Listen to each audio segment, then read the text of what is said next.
Welcome to Nanay Steph Bible Story. Ang kwentong matutunghayan nyo ngayon ay ang storya ni Samson at Delilah. Para umpisahan na natin.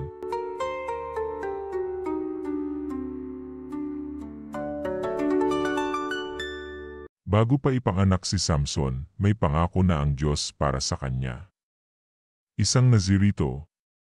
Ang panata ng Nazireo, ayon sa aklat ng Biblia na matatpuan sa Numbers 6, ay kinabibilangan ng pag-iwas sa alak at iba pang produktong mula sa ubas, pag-iwas sa anumang pagkadungis mula sa bangkay, at hindi pagpapagupit ng buhok. Ang pangakong iyon ay bibigyan siya ng pambihirang lakas para iligtas ang Israel mula sa kamay ng mga Filisteo. Mula sa kabataan, kilala na siya bilang lalaking walang kapantay ang lakas.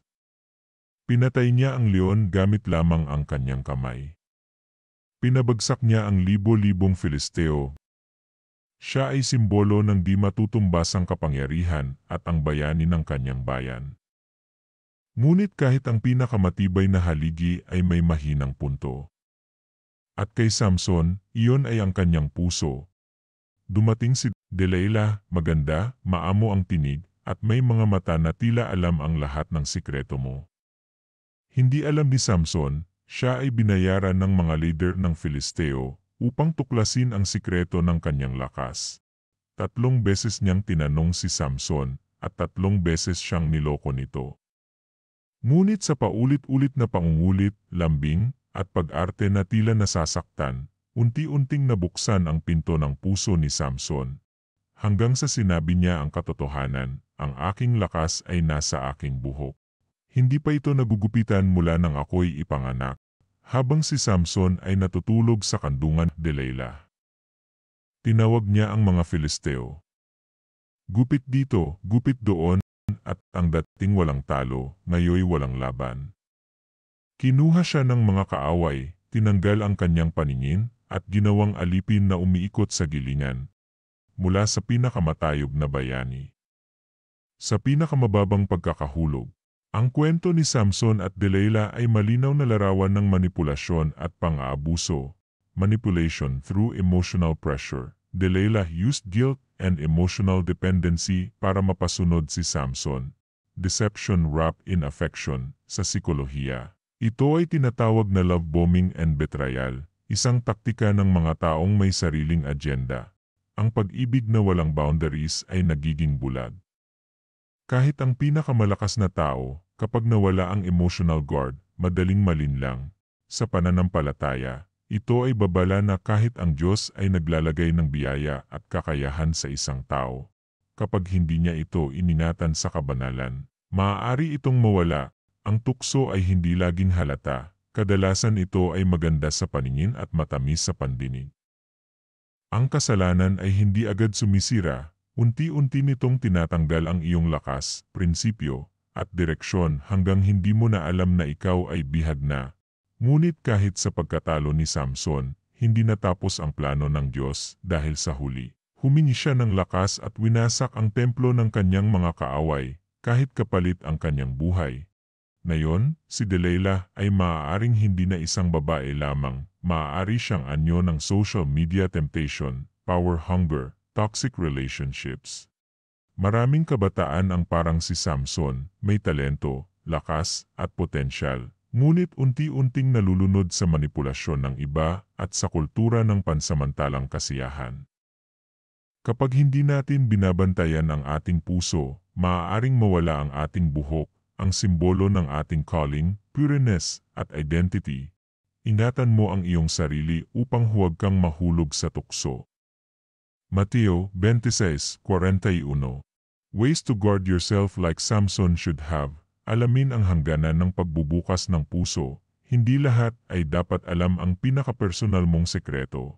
Maging mapanuri sa mga motibo ng tao, huwag basta magtiwala sa ganda ng salita o mukha. Iwasan ang mga sitwasyong magdadala sa tukso proactively, hindi reactively.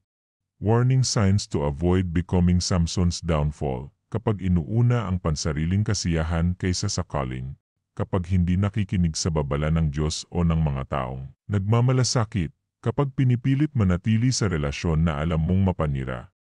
Kaibigan, ang kwento ni Samson at Delilah ay hindi lang kwento ng pagkatalo. Ito ay kwento ng kung gaano kahalaga ang pagbabantay sa puso at calling na ibinigay sa iyo ng Diyos. Hindi mo kailangang magpagupit sa kamay ng tukso bago mo ma-realize ang halaga ng binigay sa iyo. Sa henerasyon ngayon na puno ng distraction, alalahanin, ang tunay na lakas ay hindi lang sa katawan, kundi sa disiplina, integridad, at puso na nakatuon sa Diyos. Kapatid, alam ko na mabigat ang pinagdadaanan mo ngayon. Nakikita ko sa mga mata mo na kahit malakas ang katawan mo, mabigat at pagod na pagod ang puso mo. Para bang unti-unti kang nauubos, hindi dahil sa labanan sa labas, kundi sa mga laban na hindi nakikita, mga tukso, kasinungalingan, at mga bagay na akala mo'y magbibigay saya pero unti-unting kumakain sa kaluluwa mo. Hindi ka nilikha ng Diyos para maging alipin ng opinyon ng tao o ng mga liwanag ng mundo na kumukutita pero walang tunay na init. Nilagay niya sa iyo ang lakas, hindi lang sa braso, kundi sa puso at pananampalataya. Pero kapatid, tandaan mo, kapag inalis natin ang puso natin sa Kanya, kahit ang pinakamalakas ay nagiging mahina. Alalahanin mo, ang tunay na kalaban ay hindi ang mga taong nakapaligid sa iyo, kundi ang mga tinig na nagsasabi na wala ka ng halaga, na ito na ang katapusan. Huwag kang maniwala dyan. May plano pa si Lord sa iyo. Ang lakas mo ay babalik kapag inialay mo ulit sa Kanya ang puso mo, hindi pa huli para bumalik. Lumapit ka sa Diyos ngayon, kahit umiiyak ka, kahit sugatan, kahit durog ang puso. Sabi niya sa Joel 2:13, bumalik kayo sa akin ng buong puso, na may pag-aayuno, pag-iyak, at pagluluksa. Samson, walang makakapigil sa Diyos na ibalik ang nawala, at gawing mas malakas pa ang bago mong lakas, isang lakas na mula sa Kanya. Kapatid, bumangon ka. Ang mga mata mo man ay napuno ng dilim, pero ang puso mo ay muling pwedeng mapuno ng liwanag. Bumalik ka sa Kanya. Kasi doon mo lang mararamdaman kung sino ka talaga. Sana ay nag-enjoy kayo sa panonood ng video na ito. Salamat sa panonood kapatid. Magbigay po tayo ng like, heart, mag-follow at mag-subscribe sa aming video para makagawa pa kami ng maraming video na gaya nito. Lagi mong tatandaan na mahal ka ng ating Panginoon. Hanggang sa muli.